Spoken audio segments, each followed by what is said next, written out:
Jadi tolong nanti agama Islam nih, para ustadz, para kiai, cobalah kita jangan mengulang-ulang pengajian-pengajian tiap hari ceritanya menghitung pahala. Baca ayat ini sekian kali pahalanya sekian. Mencium suami sama pahalanya sama dengan mencium Hajar Aswad. Aduh. Gedein dasar sih aku. Ya jangan dibohong begitulah, secara rasional saja lah. Iya kan? Minimalnya ketika engkau di rumah menanti suami, begitu datang kau sambut dengan hangat, kau berikan kecupan di pipinya dengan kemesraan. Satu hari suami lelah di sawah, hilang seketika dengan ciuman itu. Kan enak begitu. Daripada pahalanya kayak nyu Hajar Aswad, dah nggak masuk akal dah. Betul nggak? Jadi coba kita bicara dengan bahasa rasional aja lah, iya kan? Nah ini satu ya, ini paling penting. Nanti kita diskusikan lebih lanjut lagi. Nah jadi artinya bahwa sampai umpamanya kita menerangkan anak itu kan biasa dalam pendidikan mahfudot, pendidikan di madrasah. Jangan lupa untuk membaca Bismillahirrahmanirrahim, mau minum, mau ini segala macam gitu. Lalu keluar hadisnya, qala Rasulun Abi Hurairah radhiyallahu anhu qala Rasulullah sallallahu alaihi wasallam, kullu amrin dibalin la yubda'u fihi bi Bismillahirrahmanirrahim fa huwa aqta wa fi riwayatin fa huwa abtar. Nabi bersabda bahwasanya apabila kita mengerjakan sesuatu yang baik tetapi tidak diawali dengan baca Bismillahirrahmanirrahim, sama dengan kuda yang putus buntutnya. Artinya harganya turun. Kuda balap harganya 1 miliar, larinya kencang. Ketika dipotong buntutnya, larinya tetap masih kencang, tetapi harganya ya 10 juta aja nggak laku. Kenapa? Gara-gara nggak ada buntutnya. Jadi kelihatannya seperti kecil, tetapi menentukan harga karena tidak baca Bismillahirrahmanirrahim. Nah, lalu jangan dimasukkan ke dalam pikiran anak-anak kita dengan dongeng-dongeng yang nggak masuk akal. Yaitu dengan cerita zaman dahulu kala Raja Mesir Firaun itu menitipkan uang kepada istrinya.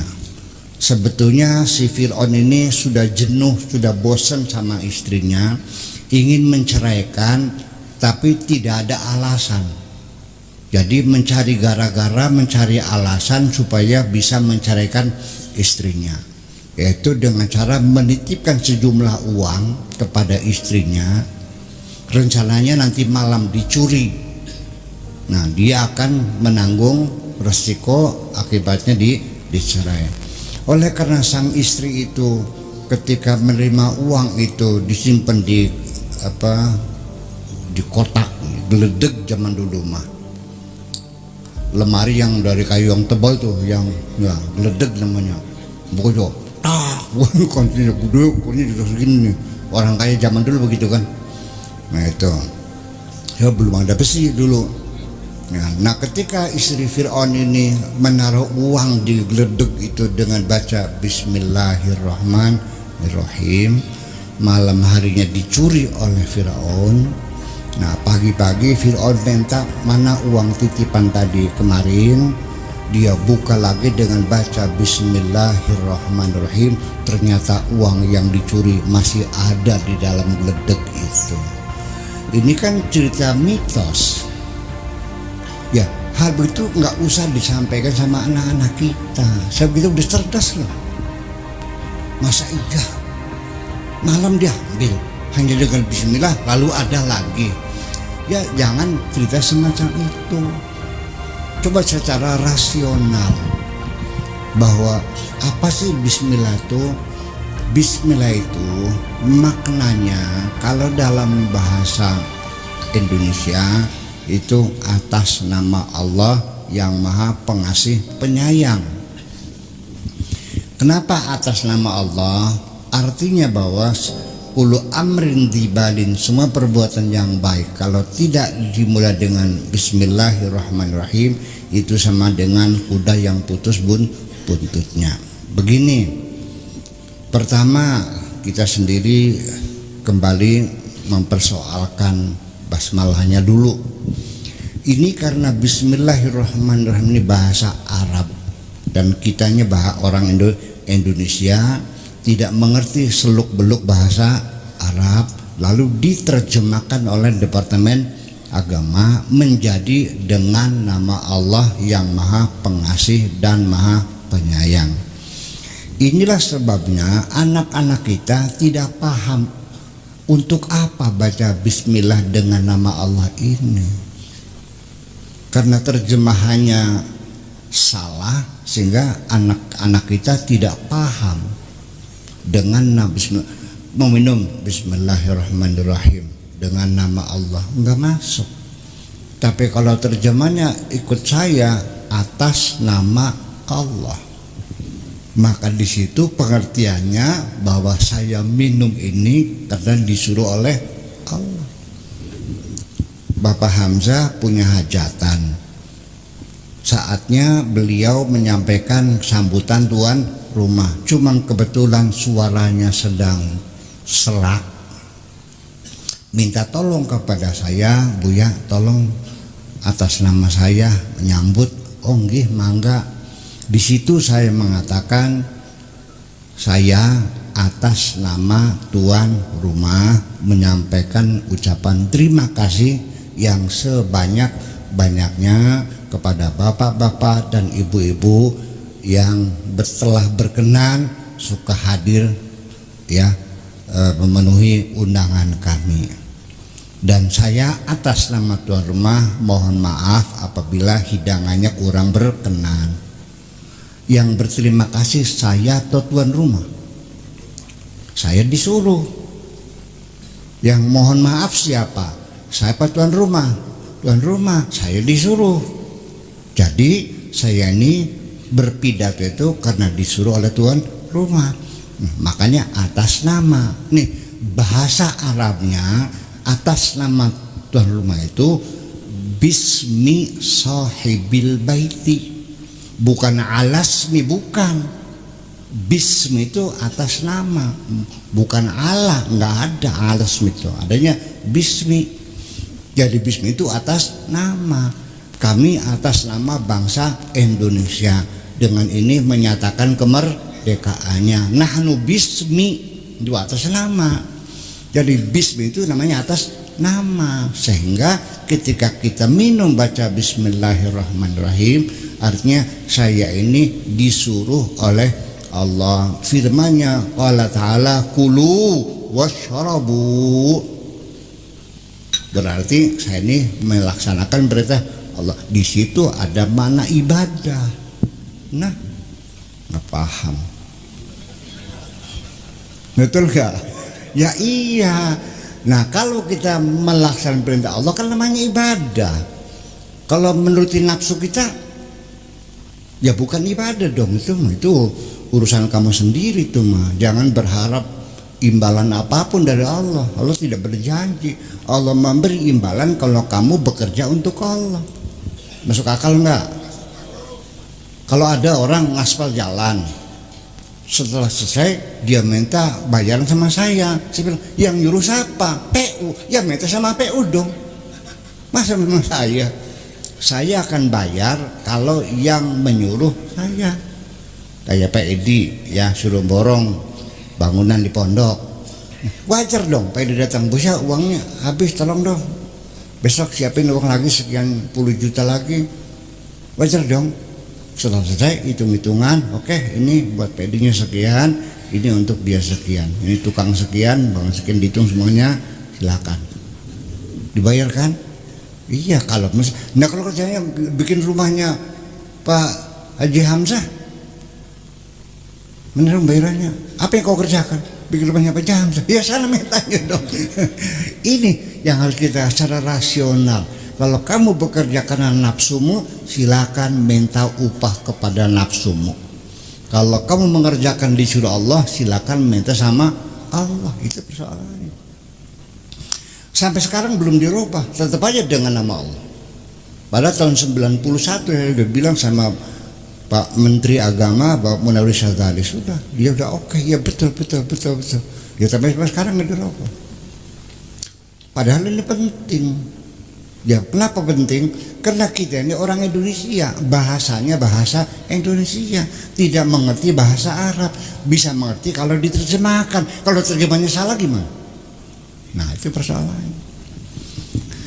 Jadi gini, ba itu dalam bahasa Arab banyak sekali. Ya kurang lebih 16 makna lah apa tuh. Ba itu ada namanya ba zaidah. Bak tambahan, hanya pemanis kata. Terjemahannya tidak ada. Jadi kita terjemahkan hilang baknya nih. Seperti wakafa billahi syahida. Bukan cukup dengan Allah sebagai, bukan cukup dengan, baknya bahasa ada tambahan. Jadi wakafa billahi syahida, cukup Allah sebagai saksi. Bukan cukup dengan Allah, udah sebagai saksi. Itu mana? Ada lagi baqasam billahi, ya kan, demi Allah. Itu demi artinya. Ada basababiyah ana mawjudun biwujudika, aku ada karena sebabnya kamu ada. Kamu nggak ada, juga nggak ada. Basabab banyak sekali. Ada ba isti'anah. Ba isti'anah itu bahasa Indonesianya dengan. Saya mukul anjing dengan tongkat. Dorobtu kalban bil asa. Saya mukul anjing dengan tongkat. Saya menyembelih ayam dengan pisau. Dzabahtu dajajata bisikin. Nah, ba itu namanya ba isti'anah, bahasa Indonesianya dengan. Tetapi ketentuannya ba isti'anah itu masuk pada isim alat. Nah, jadi dengan tongkat, dengan pisau. Jadi kalau bismillah dengan nama Allah, terjemahnya berarti dalam pikiran anak kita Allah itu sebagai alat maksudnya. Apa enggak jauh berbeda? Nah itu persoalannya. Jadi ini kajian murni linguistik ya. Jadi tidak menyalahkan siapapun, itu begitu. Dipaham-paham bahasa pribadi. Jelas nggak saya ngomongnya? Ya sudah. Allah itu khalik, pencipta atau alat? Khalik dan mencipta, gimana lagi? Alam semesta punya Allah semuanya kok. Masa Allah sebagai alat? Dia punya kayak pisau aja gitu, seperti tongkat gitu dengan. Nah itu makanya, itu satu. Kemudian di dalam Al-Qurannya Bismillahirrahmanirrahim tidak ada wawunya. Kok terjemahnya dengan Allah yang Maha Pengasih dan Maha Pengasih? Ada dan, ya betul nggak? Dengan nama Allah yang Maha Pengasih dan ada wawunya enggak ada. Jadi ya jangan pakai dan dong. Pengasih penyayang, pengasih des penyayang, bukan pengasih dan penyayang. Ini dua sifat dijadikan satu sifat terdiri dari dua kata, itu berbeda ketika dipisah. ini siapa namanya? Separe. Saya punya pacar di sini namanya Memunah. Orangnya hitam manis. Hitam manis cantik gak? Cantik. Kalau hitam manis itu Bu, dipandangnya nggak jemu-jemu. Lagunya apa tuh? Si hitam manis pandang. Iya, kalau hitam itu maknanya cantik. Tapi ini Pak Rohmat ya sentimen sama saya nih. Buya juga punya pacar namanya Maimunah, orangnya hitam dan manis. Ngaco kamu mah. Kalau hitam manis itu hitamnya ireng keteng kayak silit dangdang. Manisnya kayak gula batu. Hitam dan manis itu bukan kecantikan, tapi hitam manis kecantikan. Jadi Rahman dan Rahim ini dua sifat Allah digandeng menjadi satu, namanya kasih sayang. Paham nggak? Nah itulah persoalannya. Jadi Masih mending juga coba kita menjelaskan kepada anak-anak kita, jangan dengan mitos-mitos, dengan dongeng-dongeng, mimpi-mimpi. Tolong, mimpi jangan dijadikan dalil. Ya dong, pakai rasional aja. Karena kita udah cerdas-cerdas. Begini, saya akan mengatakan bahwa orang mengerjakan sesuatu yang baik dengan tidak baca bismillah, kalau hadis mah seperti kuda yang dipotong buntutnya, harganya turun. Tapi bagi saya lebih dari itu. Punten, saya bukan lancang sama Kanjeng Nabi ya. Begini, langit bumi punya siapa? Kita di sini sebagai apa? Tamu. Silahkan, walakum fil ardi mustaqor wa mataun ilahin, silahkan ditempatkan di sini. Ini semuanya fasilitas. Kita ketika bertamu saja, bisa nggak kita numpang pipis, nyelonong saja, nggak permisi dulu? Betul nggak? Sekalipun tuan rumah sudah menaruh kopi depan saya, apa begitu langsung saya minum? Enggak dong, tunggu dulu, mangga dipun tampi, nggih, suwun. Langsung minum? Belum. Silakan dicicipi, nggih, suwun. Ketiga kali baru mohon ditampi. Kan begitu. Nah, seizin itu kita apapun harus izin tuan rumah. Jadi ketika kita sebagai hamba Allah, maka bismillahirrahmanirrahim itu sama dengan minta izin kepada Allah. Paham? Begini, makanya sekalipun pekerjaan kita pekerjaan yang bagus, saya cerita karena baru tadi kemarin saya melihat tanah saya, ada tanah saya 150 tombak lah. Tadinya mau saya tanam cabai, tiba-tiba sudah ada orang nanam padi. Saya kata, ini siapa yang nanam ini? Akhirnya dicek sama Mang Nur tuh. Ternyata yang nanam itu ada, nggak usah disebutin ya. Gitu. Tanpa izin lagi, sama Mang Nur juga nggak permisi, sama invitation. Padinya bagus, hebat nggak? Padinya hebat, tapi dia nanam tidak permisi lagi, hebat nggak? Kalau saya adukan polisi masuk penjara kan? Nah, sekalipun padimu hebat, tetapi karena kamu tidak permisi kepada yang punya, masuk penjara. Paham nggak? Bukan hanya turun harganya, malah itu sebagai kejahatan. Dan ini mah, ya kan? Kalaupun kita pinjem sandal karena tidak permisi kepada yang punya, namanya gosip. Kalau tidak dikembalikan namanya nyolong. Kalau dikembalikan lagi namanya, kalau tidak dikembalikan namanya maling. Ya kan begitu. Jadi dengan pendekatan rasional semacam itu, untuk anak-anak kita akan lebih mahal dimengerti. Karena kita semua alami, tidak usah menyalahkan para ulama, para ustadz zaman dulu, karena pada waktu memang cocok pada zamannya, ketika masyarakat kita masih bodoh. Benar, saya saja tahun 70 di Kertasmaya, ketika bicara dengan bahasa Indonesia ditinggal pergi, sobut gitu. Sombong, ngartos gitu, sambil pergi, mau beli ngerti. Iya, ya kenapa? Ya karena belum ada bisa berbahasa Indonesia. Bayangkan, kita kan, nah kalau orang itu seperti itu, nah maka bentuk pengajiannya adalah isinya cerita-cerita wayang, Arjuna, Sadewo, Bima, Sengkuni. Ya kan gitu. Ada lagi cerita yang lucu-lucu, dongeng-dongeng, ya pantas. Nanti kalau sudah pada ngantuk, Allahumma sholli, sholawatan lah kan gitu. Ya ngaji mah 2 jam tapi intinya seupil ya gitu.